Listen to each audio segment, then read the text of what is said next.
नमस्कार प्रिय भक्तजनों। आषाढ़ मास आज से आरंभ हो चुका है। यह पावन समय देवताओं का योग जागृत होता है, साधना की ऊर्जा बढ़ती है और भक्तों का मन प्रभु की ओर खींचने लगता है। हिंदी कैलेंडर के अनुसार आषाढ़ का महीना चौथा महीना होता है।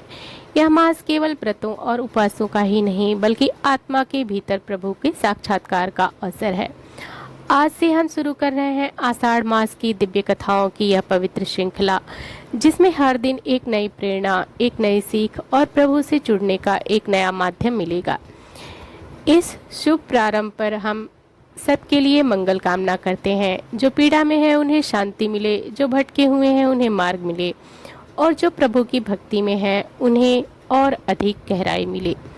और भगवान श्री कृष्ण से विनती है कि हे प्रभु, हे श्री कृष्ण, हर मन में सच्ची भक्ति का दीप जले, हर घर में प्रेम, करुणा और सुख पले। तो चलिए इस आध्यात्मिक यात्रा की पहली कथा सुनते हैं पूरे मन और श्रद्धा करुण। और हाँ, वीडियो को लाइक करके इस पुण्य कार्य में आप सभी अपना योगदान भी जरूर दीजिएगा। सबसे पहले जानते हैं आषाढ़ मास के महत्व के बारे में। साल 2025 में आषाढ़ का महीना 12 जून दिन गुरुवार से प्रारंभ होगा और समाप्त होगा 10 जुलाई दिन गुरुवार को पूर्णिमा के दिन। आषाढ़ के महीने में देवशयनी एकादशी का व्रत किया जाता है। धार्मिक मान्यताओं के अनुसार देवशयनी एकादशी से भगवान विष्णु क्षीर सागर में शयन करने के लिए चले जाते हैं। इसी एकादशी से शुरुआत होती है चतुर्मास की। चतुर्मास में शुभ और मांगलिक काम नहीं किए जाते हैं। इस माह में बहुत सारे व्रत और पर्व हैं जो बहुत उत्साह के साथ मनाते हैं। यह व्रत और त्यौहार कौन कौन से हैं, कब कब मनाए जाएंगे, इस बारे में आगे जानने से पहले जानते हैं आषाढ़ के महीने में क्या क्या करना चाहिए और क्या नहीं करना चाहिए। इस पवित्र मास में भगवान शिव, भगवान विष्णु, माँ लक्ष्मी जी और सूर्य देव की पूजा की जाती है। साथ ही इस माह में भगवान जगन्नाथ की पूजा का भी विशेष महत्व है। इस महीने में हर दिन ब्रह्म मुहूर्त में उठकर स्नान आदि से निवृत्त होने के बाद सूर्य देवता को जल अर्पण करें, तुलसी जी की पूजा करें और मंत्र और जाप करें। ओम नमो भगवते वासुदेवाय, ओम नमः शिवाय, ओम रामदूताय नमः, ओम कृष्णाय नमः और ओम राम रामाय नमः। इन मंत्रों का जाप विशेष लाभदायक होता है।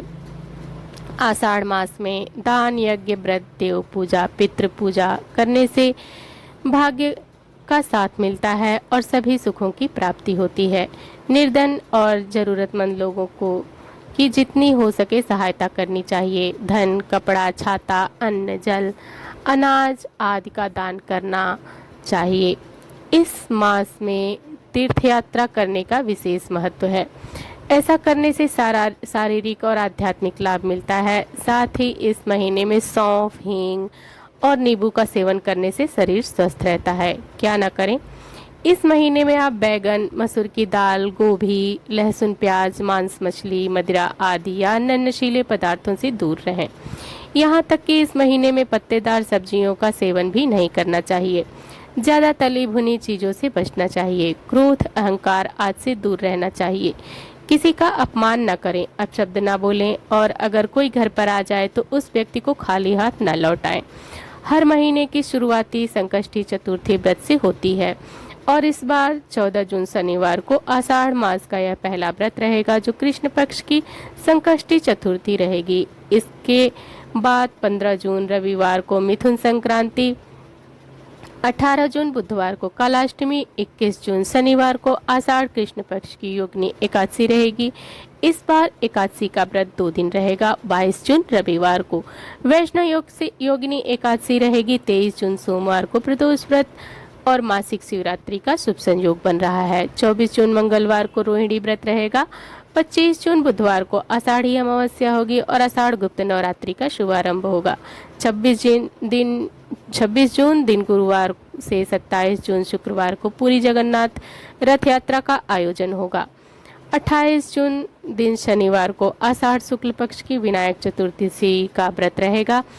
23 जून सोमवार को स्कंद षष्ठी मासिक दुर्गाष्टमी का व्रत रहेगा। 3 जुलाई को बृहस्पति वार को और 5 जुलाई दिन शनिवार को आषाढ़ गुप्त नवरात्रि व्रतों का समापन होगा। 6 जुलाई रविवार को मंगला गौरी व्रत प्रारंभ होंगे और आषाढ़ शुक्ल पक्ष की देवशयनी एकादशी का व्रत इस बार 6 जुलाई दिन रविवार को रहेगा। अगले दिन वासुदेव द्वादशी रहेगी यानी 7 जुलाई सोमवार को और आषाढ़ शुक्ल पक्ष का प्रदोष व्रत रहेगा 8 जुलाई दिन मंगलवार को, जो कि भौम प्रदोष व्रत रहेगा। और इस दिन से जया कोकिला जया पार्वती व्रत भी प्रारंभ होंगे। चौमासी चौदस का व्रत रहेगा 9 जुलाई दिन बुधवार को, 10 जुलाई गुरुवार को कोकिला व्रत रहेगा। इसी दिन गुरु पूर्णिमा यानी व्यास पूर्णिमा भी मनाई जाएगी और मंगला गौरी व्रतों का समापन भी 10 जुलाई दिन गुरुवार को होगा। गुरु पूर्णिमा यानी आषाढ़ पूर्णिमा के दिन आषाढ़ मास की समाप्ति होगी। इसके ठीक अगले दिन 11 जुलाई को सावन मास प्रारंभ हो जाएगा और कांवड़ यात्रा की शुरुआत भी होगी। आज दिनांक 12 जून है और दिन है गुरुवार। आज आषाढ़ मास के कृष्ण पक्ष का पहला दिन है और प्रतिपदा तिथि आज दोपहर 2:27 पर समाप्त होगी। इसके बाद से द्वितीया तिथि प्रारंभ हो जाएगी और आज सूर्योदय होगा सुबह 5:44 पर और सूर्यास्त होगा 7:08 पर। चंद्रोदय होगा रात 8:25 पर और आज शुभ योग दोपहर 2:05 तक रहेगा। बाद में शुक्ल पक्ष योग प्रारंभ हो जाएगा। यह दोनों ही बहुत शुभ योग होते हैं। अब सुनिए आज की कथा। कथा का प्रारंभ करने से पहले आइए हम सब भगवान विष्णु की स्तुति करते हैं। इस प्रकार करें कि प्रत्येक कल्प और अनुकल्प में विस्तार पूर्वक रचा हुआ यह समस्त मायामय जगत जिनसे प्रकट होता है, जिनमें स्थित रहता है और अंत काल में जिनके भीतर पुनः लीन हो जाता है, जो इस दृश्य के प्रपंच से सर्वदा पृथक है, जिनका ध्यान करके मुनिजन सनातन मोक्ष पद प्राप्त कर लेते हैं, उन नित्य निर्मल निश्चल तथा व्यापक भगवान पुरुषोत्तम को मैं प्रणाम करती हूँ, जो शुद्ध आकाश के समान निर्लेप नित्यानंदमय तथा प्रसन्न निर्मल सबके आधार पर सबके स्वामी निर्गुण व्यक्त और अव्यक्त से परे प्रपंच से रहित एकमात्र ध्यान में ही अनुभव करने योग्य तथा व्यापक है। समाधि काल में विद्वान पुरुष इसी रूप में जिनका ध्यान करते हैं, जो संसार की उत्पत्ति और विनाश के एकमात्र कारण है, जहाँ अवस्था जिनका स्पर्श भी नहीं कर सकती और जो मोक्ष प्रदान करने वाले हैं, उन भगवान श्री हरि की मैं वंदना करती हूँ। पूर्व काल की बात है, मैं परम पुण्य पवित्र नैमिषारण्य क्षेत्र में बड़ा मनोहर जान पड़ता था। वहाँ बहुत सारे मुनि एकत्रित हुए थे। इस तरह पुष्प हुए थे, तरह तरह के पुष्प उस स्थान की शोभा बढ़ा रहे थे। पीपल, पारिजात, चंदन, अगर, गुलाब तथा चंपा आदि अन्य बहुत सारे वृक्ष उनकी शोभा वृद्धि में सहायक हो रहे थे। इस तरह के पक्षी, नाना प्रकार के मृगों का झुंड, अनेक पवित्र जलाशय तथा बहुत सी बावलियां उस वन को सुशोभित कर रही थी। ब्राह्मण, क्षत्रिय, वैश्य, शूद्र, अन्य जाति के लोग भी वहां उपस्थित थे। ब्रह्मचारी, गृहस्थ, वानप्रस्थ और सन्यासी सभी जुटे हुए थे। झुंड की झुंड गौएं उस वन की शोभा बढ़ा रही थी। नैमिषारण्य निवासी मुनियों का 12 वार्षिक अर्थात 12 वर्षों तक चालू रहने वाला यज्ञ आरंभ था। जौ, गेहूं, चना, उड़द, मूंग और तिल आदि पवित्र अन्नों से यज्ञ मंडप सुशोभित था। वहाँ होम कुंड में अग्निदेव प्रज्वलित थे और आहुतियां डाली जा रही थीं। उस महायज्ञ में सम्मिलित होने के लिए बहुत से मुनि और ब्राह्मण अन्य स्थानों से आए हुए थे। स्थानीय महर्षियों ने उन सभी का यथा योग्य सत्कार किया। ऋत्विजों सहित वे सब लोग जब आराम से बैठ गए, तब परम बुद्धिमान लोग महर्षि सूत जी वहां पधारे। उन्हें देखकर मुनिवरों को बड़ी प्रसन्नता हुई। उन सब ने उनका यथोचित सत्कार किया। सूत जी भी उनके प्रति आदर का भाव प्रकट करके एक श्रेष्ठ आसन पर विराजमान हो गए। उस समय सभी ब्राह्मण सूत जी के साथ वार्तालाप करने लगे। वार्तालाप के अंत में सबने व्यास, शिष्य, लोम, महर्षण से अपना संदेह पूछा और मुनि कहने लगे कि हे साधु शिरोमणि, आप पुराण तंत्रों, 6 शास्त्र, इतिहास तथा देवताओं और दैत्यों के जन्म, कर्म और चरित्र सब जानते हैं। वेद शास्त्र, पुराण, महाभारत तथा मोक्ष शास्त्र में कोई भी बात ऐसी नहीं जो आपको ज्ञात ना हो। हे महामते, आप सर्वज्ञ हैं, अतः आप हम आपसे कुछ प्रश्नों का उत्तर सुनना चाहते हैं। बताइए, है समस्त जगत कैसे उत्पन्न हुआ, भविष्य में इसकी क्या दशा होगी, अस्थावर जंगम रूप संसार सृष्टि से पहले यह कहाँ लीन था और फिर कहाँ लीन हो जाएगा। मुनियों की बात सुनकर लोमहर्षण जी ने कहा, निर्विकार शुद्ध नित्य परमात्मा सदा एक रूप और सर्वविजय है। उन भगवान विष्णु को नमस्कार है जो भगवान विष्णु और शिव रूप से जगत की उत्पत्ति, पालन तथा संहार करने वाले हैं, जो भक्तों को संसार सागर से तारने वाले हैं। उन भगवान को प्रणाम है। एक और होकर भी अनेक रूप धारण करते हैं, स्थूल और सूक्ष्म सब जिनके ही स्वरूप हैं और जो कारण और कार्य रूप समझ जाते हैं तथा मोक्ष के हेतु हैं, उन भगवान विष्णु को नमस्कार है। जो जगत की उत्पत्ति, पालन और संहार करने वाले हैं, जरा और मृत्यु जिनका स्पर्श नहीं कर पाती, जो सबके मूल कारण है, उन परमात्मा विष्णु को नमस्कार है। जो वास्तव में निर्मल ज्ञान स्वरूप हैं, किंतु अज्ञानवश नाना पदार्थों के रूप में प्रतीत हो रहे हैं, जो विश्व की सृष्टि और पालन में समर्थ और उसका संहार करने वाले हैं, सर्वज्ञ हैं, जगत के अधीश्वर हैं, जिनके जन्म और विनाश कभी नहीं होते, अव्यय आदि अत्यंत सूक्ष्म और विश्वेश्वर है। उन श्री हरि को तथा ब्रह्मा आदि देवताओं को मैं प्रणाम करता हूँ। तत्पश्चात इतिहास, पुराणों के ज्ञाता, वेदांगों के पारंगत विद्वान, संपूर्ण शास्त्रों के तत्वज्ञ पराशर नंदन भगवान व्यास को, जो मेरे गुरुदेव हैं, प्रणाम करके मैं वेद के तुल्य माननीय पुराण का वर्णन करूंगा। पूर्व काल में दक्ष आदि श्रेष्ठ मुनियों के पूछने पर कमल योनि भगवान ब्रह्मा जी ने जो कथा सुनाई वह पाप नाशनी तथा मैं इस समय कहूँगा कि मेरी यह कथा बहुत विचित्र और अनेक अर्थों वाली होगी। उसमें वह अपने श्रुतियों का अर्थ विस्तार से होगा। इस कथा को सदा अपने हृदय में धारण करेगा अथवा निरंतर सुनेगा, वह अपनी वंश परंपरा को कायम रखते हुए स्वर्गलोक में प्रतिष्ठित होगा। जो नित्य सद सत्व रूप तथा कारणभूत अव्यक्त प्रकृति की, उसी को प्रधान कहते हैं।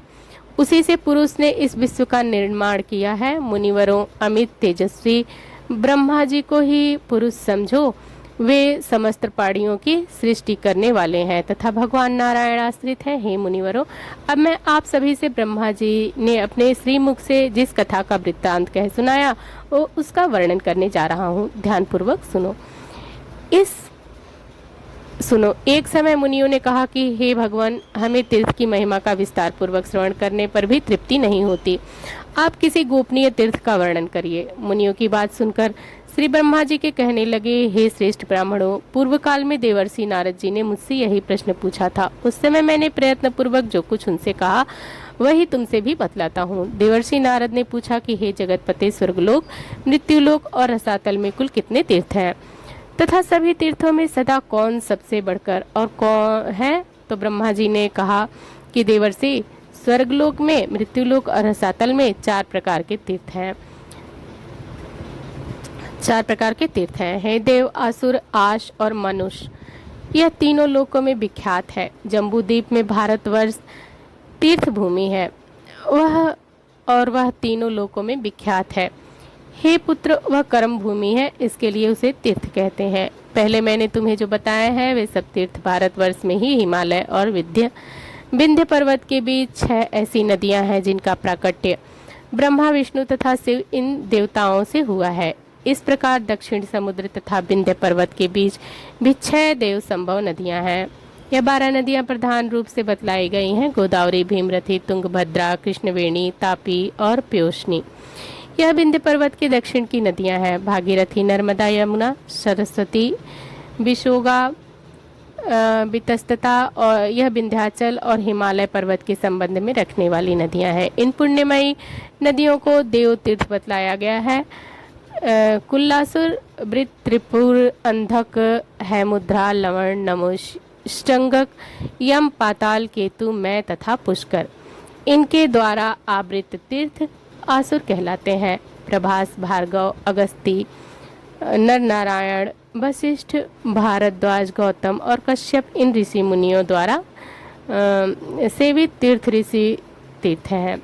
अमरीश, हरिश्चंद्र, मानधाता, मनुकुरु, कनखल, भद्राक्ष, सगर, अशुभ, नचिकेता, वृषकापी तथा अरिंदम आदि मानव द्वारा निर्मित तीर्थ मानुष कहलाते हैं।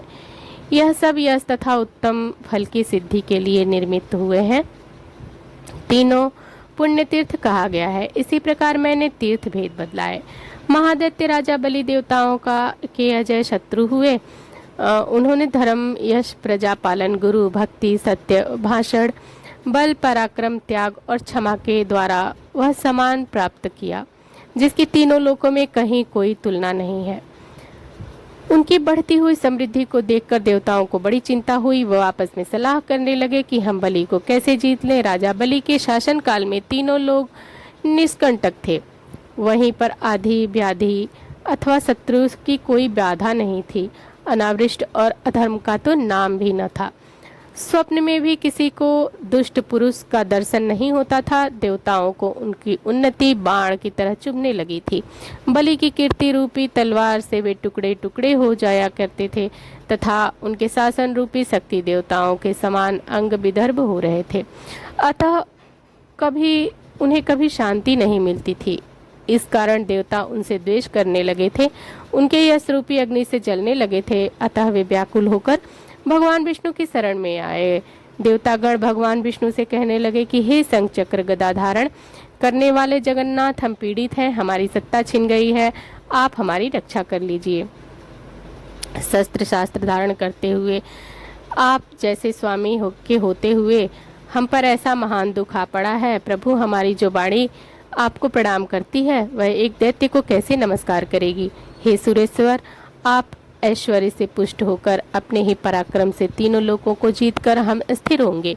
दैत्य को हम कैसे नमस्कार करें। देवताओं का यह वचन सुनकर दैत्यों का संहार करने वाले भगवान ने देव कार्य की सिद्धि के लिए इस प्रकार कहा कि श्री भगवान बोले, देवताओं, बलि मेरा भक्त है, उसे देवता और असुर कोई भी नहीं मार सकता। जैसे तुम लोग मेरे द्वारा पालन पोषण के योग्य हो वैसे ही बलि भी है। मैं बिना युद्ध के ही स्वर्ग में बलि का राज्य छीन लूंगा और बलि को बांधकर तुम्हारा राज्य तुम्हें लौटा दूंगा। श्री ब्रह्मा जी के कहते हैं, बहुत अच्छा कहकर देवता स्वर्ग को चले गए। इधर देवता के स्वामी भगवान विष्णु ने अदिति को गर्भ में प्रवेश किया। उनके जन्म के समय अनेक प्रकार के उत्सव होने लगे। यज्ञेश्वर यज्ञ पुरुष स्वयं ही वामन रूप में अवतीर्ण हुए। इसी समय बलवानों में श्रेष्ठ बलि ने अश्वमेघ यज्ञ की दीक्षा ली। प्रधान ऋषि तथा वेदांगों के ज्ञाता पुरोहित शुक्राचार्य ने उस यज्ञ का आरंभ कराया। स्वयं शुक्र ही यज्ञ के आचार्य थे। उस यज्ञ में भविष्य का भाग लेने के लिए जब सभी देवता निकट आए, दान दो, भोजन करो, सबका सत्कार करो, पूर्ण हो गया इत्यादि शब्द यज्ञ मंडप में गूंजने लगे। उस समय विचित्र कुंडल धारण किए समागम करते हुए वामन जी धीरे धीरे यज्ञशाला में आए। आने पर वे यज्ञ की प्रशंसा करने लगे। शुक्राचार्य उन्हें देखते ही तुरंत समझ गए कि ब्राह्मण रूप धारी वामन देवता वास्तव में दैत्यों के विनाशक, यज्ञ और तपस्या के फल देने वाले और राक्षस कुल का संहार करने वाले साक्षात विष्णु हैं। बलवानों में श्रेष्ठ महातेजस्वी राजा बलि क्षत्रिय धर्म के अनुसार विजय होकर भक्ति पूर्वक धन का दान करते हुए अपनी पत्नी के साथ यज्ञ की दीक्षा लेकर बैठे थे और भविष्य का हवन करते हुए यज्ञ का पुरुष का ध्यान कर रहे थे। शुक्राचार्य जी ने वामन जी को पहचान कर तुरंत ही राजा बलि से कहा कि हे राजन, यह जो बौने शरीर वाला ब्राह्मण तुम्हारे यज्ञ में आए हैं, यह वास्तव में ब्राह्मण नहीं, यज्ञवाहन यज्ञेश्वर विष्णु है। प्रभु, इनमें तनिक भी संदेह नहीं है। यह देवताओं का हित करने के लिए बालक रूप धारण करके तुमसे कुछ याचना करने आए हैं। अतः पहले मुझे सलाह लेकर पीछे इन्हें कुछ दान देना चाहिए। यह सुनकर शत्रु विजय बलि ने अपने पुरोहित शुक्राचार्य से कहा, मैं धन्य हूँ गुरुवर, जिसके घर पर साक्षात यज्ञेश्वर मूर्तिमान होकर पधारते हैं और कुछ याचना करते हैं। अब इसमें सलाह लेने की कौन सी बात है रह जाती है मुनिवर। ऐसा कहकर पत्नी और पुरोहित शुक्राचार्य के साथ राजा बलि उस स्थान पर आए और अदिति नंदन वामन जी विराजमान थे। राजा बलि ने हाथ जोड़कर उनसे पूछा, बताइए आप क्या चाहते हैं। तब वामन जी कहने लगे, महाराज केवल 3 पग भूमि दे दीजिए और किसी धन की मुझे आवश्यकता नहीं है। बहुत अच्छा। ऐसा कहकर राजा बलि ने रत्नजटित कलश से जल लिया और वामन जी को भूमि संकल्प करके दे दी। सभी महर्षि शुक्राचार्य चुपचाप देख रहे थे। वामन जी ने धीरे से कहा, राजन स्वस्थी, आप सदा सुखी रहें, मुझे मेरी नापी हुई 3 पग भूमि दे दीजिए।